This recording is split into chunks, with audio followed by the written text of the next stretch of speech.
सिगांथारावनो आं बिफा इसोरखौ हामबायनोसै आरो नोंथांमोन बयखौबो आङो जिसुनि मुङै आङो बरायनानै लायो।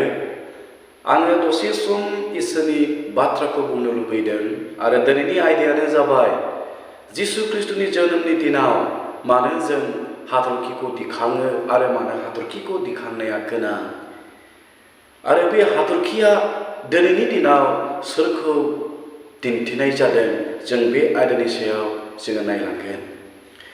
आङो सिगां इसोरनि रावखौ फरायगोन माथाय 2 बालाब 1निफ्राय 2 सारि, बेनिफ्राय माथाय 2 बालाब 9निफ्राय 10 सारि।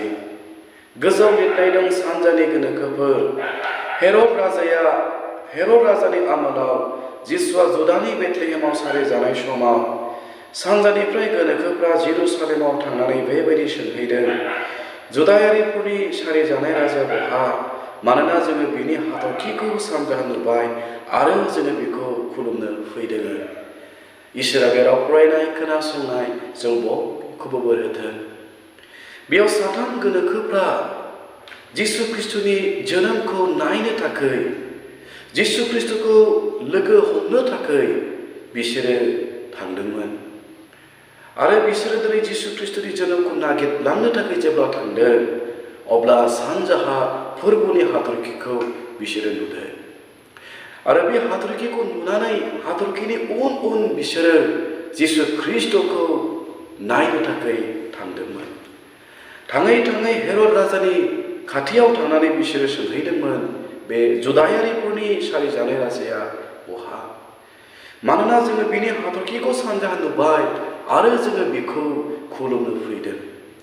बे बाथ्राखौ खोनानानै हेरद राजाया गिखांनाय मोनदोंमोन आरो बे हाथरखिनि बिसय आरो जिसु ख्रिस्टनि सारि जानायनि बिसय बे गोनोखोफोरनियाव फिट बियो सोंदोंमोन आरो सोंखांनायनि उनाव बियो बुंदोंमोन, नोंसोरो थांनानै बे जिसु ख्रिस्टखौ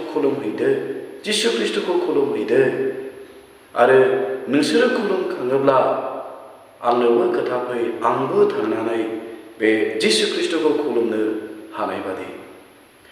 जेब्ला जोङो माथायनि 2 बालाब 9, 10, 11 सारियाव फरायो जों बेयाव मोनो, राजानि बाथ्राखौ खोनानानै बिसोरो थांबाय आरो नाय, बिसोरो सानजाहा नुनाय हाथरखिया गथ' थानाय जायगानि सायाव सहैनानै गसंथायागौ मानि बिसोरो सिगां थांबाय। बे हाथरखिखौ नुनानै बिसोर इनायनो रंजाबाय आरो न' सिङाव हाबनानै बिसोरो गथ'खौ बिनि बिमा मारियामजों लोगोसे नुबाय आरो गुग्रुबनानै बिसोरो बिखौ खुलुमबाय आरो गाव गावनि जेसरखौ खेवनानै बिसोरो ओरैनो होनायफोर सना, गुन्दुरु आरो गन्दरसखौ बिनो होबाय आरो बिसोरो दिनै बे हाथरखिनि उन उन थाङै जे जायगायाव जिसु ख्रिस्टनि जोनोमा जादोंमोन, जे गलि न'आव जिसु ख्रिस्टआ सारि जादोंमोन, जोनोम लादोंमोन, बे गलि न'नि खाथियाव बे हाथरखिया, फोरबोनि हाथरखिया, सानजानि नुनाय हाथरखिया बेयावनो गसं थाहैदोंमोन, बेयावनो गोमै दिदोमै थाहैदोंमोन आरो बेखौ नुनानै बिसोरो न' सिङाव हाबबाय आरो न' सिङाव हाबनानै जिसु ख्रिस्टखौ बिमा मारियामजों लोगोसे बिसोरो मोननो हाबाय आरो बिसोरो गाव गावनि जेसरफोरखौ खेवनानै ओरैनो होनाय दानफोरखौ बे उन्दै गथ' जिसु ख्रिस्टनो बिसोरो दिनै होबाय। दा बे आयदाखौ लानानै आं बेखौनो बुंनो लुबैदों, बे साथाम गोनोखोफोरनि जिबनाव फोथायनाया दङमोन।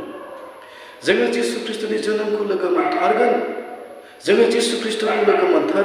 बे फोथायनायखौ लानानै बिसोरो आवगायलांदोंमोन।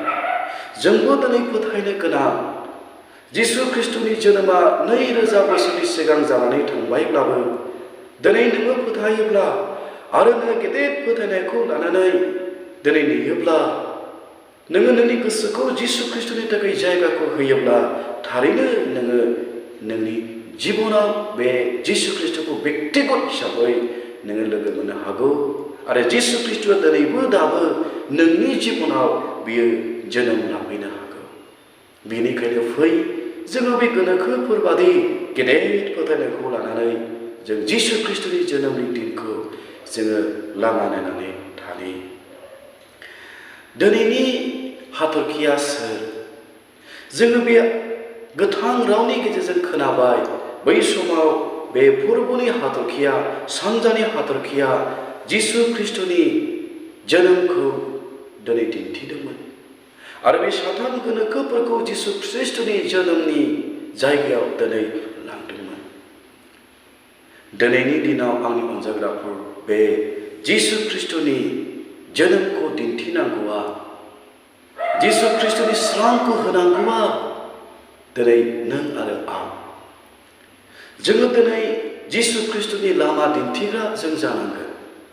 जोङो दिनै जोंनाय हाथरखिफोर बादि जों दिनै जानो नांगोन। जोंनि गेजेरजों जों गोबाङा जिसु ख्रिस्टनि जोनोमखौ मिथियो, खारन गोबां मानसि दङ जायफ्रा जिसु ख्रिस्टनि जोनोमखौ बिसोर मिथिया। मानो जिसु ख्रिस्टआ जोनोम लाफैनो गोनां जाखो आरो बियो मानो जोनोम लाफैदोंमोन, गोबाङा बेखौ दिनै बिथं भाबै दिनै मिथिया। नाथाय नों आरो आं दिनै मिथिहोनाया बेयो दिनै गोनां।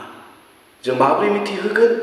जोङो दिनै जिसु ख्रिस्टनि स्रांखौ होनानै, जोङो जोंनि मावनाय फोथायनाय खुलुमनायजों जोङो दिनै जिसु ख्रिस्टखौ जों दिनै मिथिहोनांगोन। जोङो दिनै लामाखौ दिन्थिनो नांगोन।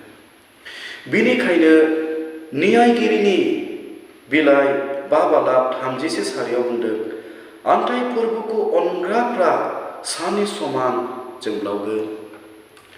जोङो दिनै जिसु ख्रिस्टखौ अनोब्ला, नोङो दिनै जिसु ख्रिस्टखौ गावनि बासायगिरि होनानै नाजावोब्ला, दिनै जिसु ख्रिस्टआ नोंनि जिबनाव फैगोन।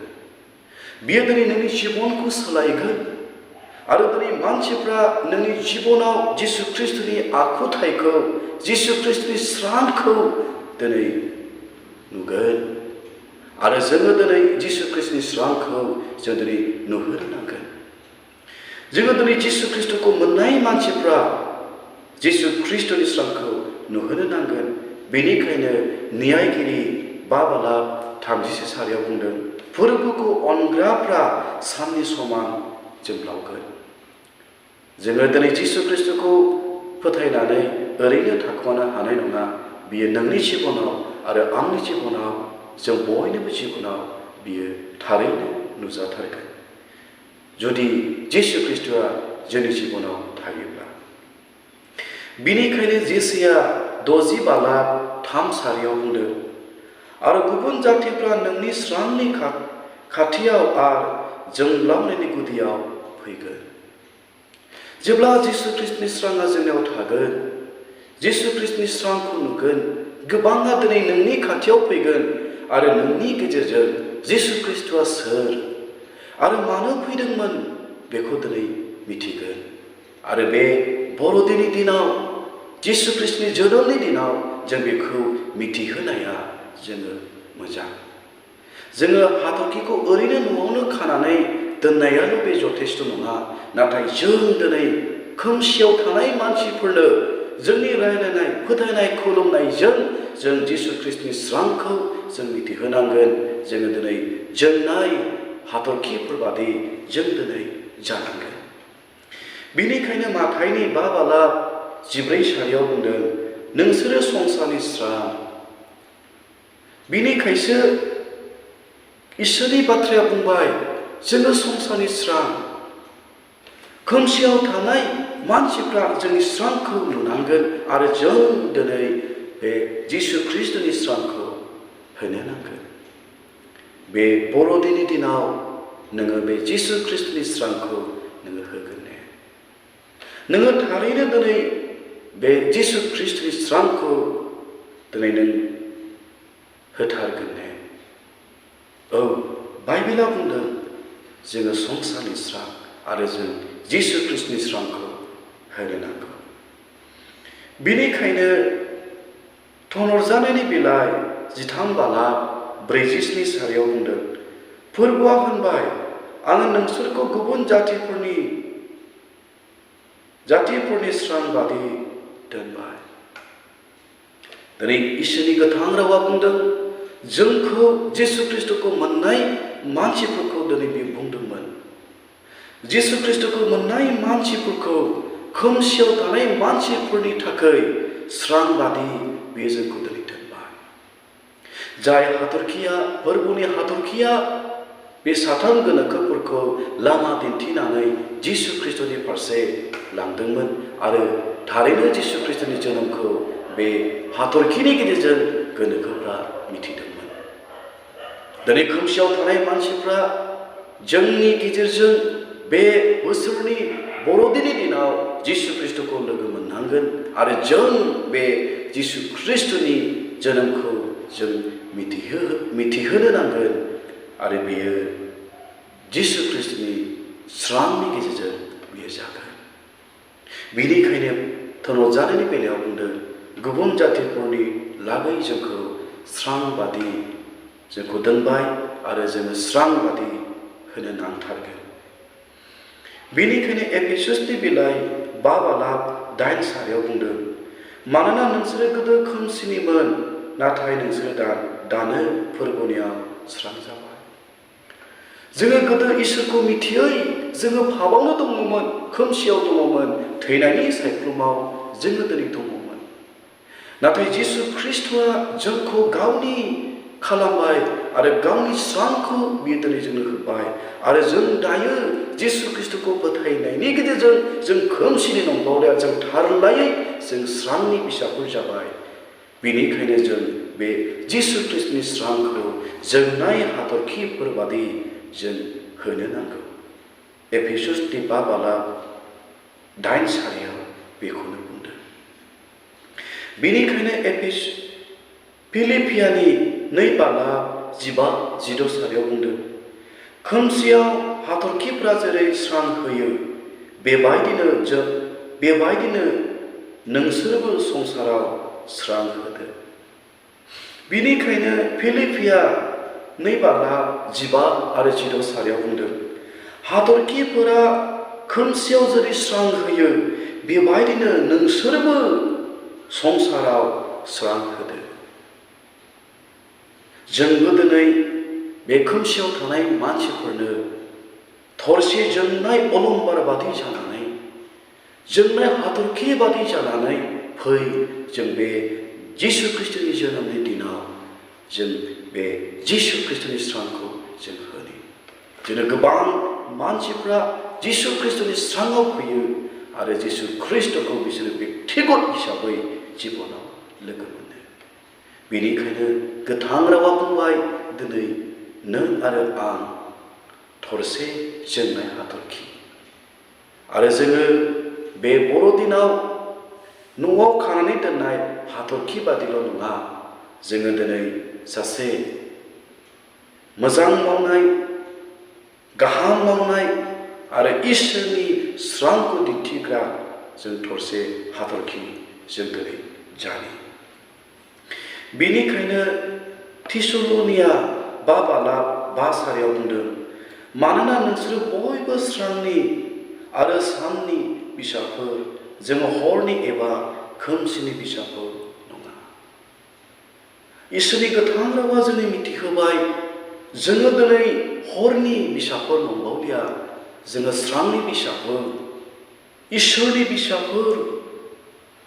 बेनिखायनो फै जों इसोरनि फिसाफोर जानायलाय जों दिनै स्रां होनि आरो जिसु ख्रीष्टनि स्राङा जोंनि गासैबो ओनसोलाव बे पृथिबीनि खना खनला जेरावबो गोसारथों आरो बे बर'दिननि गेजेरजों गथै पृथिबीयाव मानसिफ्रा, खोमसियाव थानाय मानसिफ्रा जिसु ख्रीष्टनि स्रांखौ मोनथों।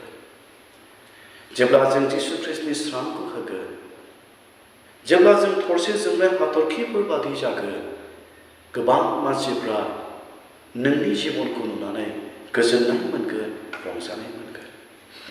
जेब्ला जोङो माथाइनि 2:10 फरायो बेयाव मोननो हायो बे हाथरखिखौ नुनानै बिसोर इनायनो रंजाबाय। सोर रंजागोन? साथाम गोनोखोफोरा जिसु ख्रीष्टनि जोनोमनि दिनखौ नागिरनानै थांनाय बे गोनोखोफोरा फोरबोनि हाथरखिखौ नुनानै, आरो जिसु ख्रीष्टनि जोनोम जानाय बे गलि न'आव बेबायदि दिदोमै थाहैनायखौ नुनानै रंजादोंमोन आरो रंजानायजों बिसोरो जेब्ला न' सिङाव हाबदों थारैनो जिउनि राजा बासायगिरिखौ बिसोरो लोगो मोननो हादोंमोन।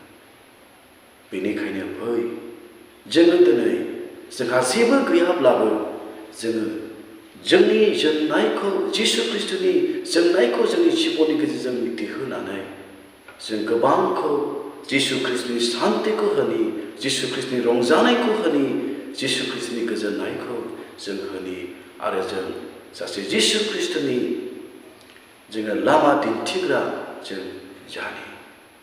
बे इसोरनि गोथां राव बुंनायनि सायाव खोनासंनायनि सायाव जों बयखौबो होथों आरो थारैनो बे बर'दिननि दिनाव इसोरा नोंनि गेजेरजों गिदिर स्रांखौ होथों आरो नोंनि गेजेरजों गोबां मानसिफ्रा जिसु ख्रिस्टनि स्रांखौ मोनथोंसै।